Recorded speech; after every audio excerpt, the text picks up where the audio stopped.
विराम चिन्ह, संयोग चिन्ह या चिन्हाचाच आपण अभ्यास करणार आहोत.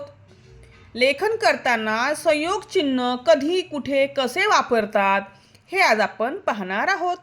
दोन शब्द जोडताना हे संयोग चिन्ह वापरतात. तसेच ओळीच्या शेवटी शब्द अपुरा राहिल्यास संयोग चिन्ह वापरतात.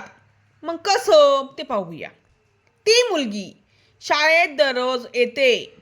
वेळे, आता वेळेवर हा पूर्ण शब्द इथे बसत नव्हता.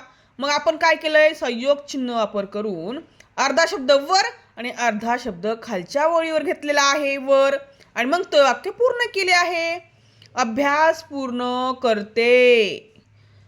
वेळेवर अभ्यास पूर्ण करते दररोज. आता अंघो, आता ळ हा मुळाक्षर इथे बसत नसल्यामुळे आपण खालच्या ओळीला घेतलेला आहे.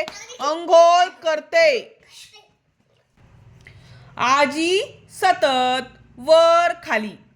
आता दोन शब्द जोडताना आपण संयोग चिन्हाचा वापर केलेला आहे. वर खालीच्या मध्ये, वर खाली या दोन शब्दांच्या मध्ये आपण संयोग चिन्ह वापरलेला आहे. तुम्ही पाहू शकता.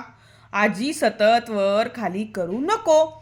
अशा प्रकारे आपण संयोग चिन्हाचा लेखन करताना वापर करत असतो. समजलं का बाळांनो?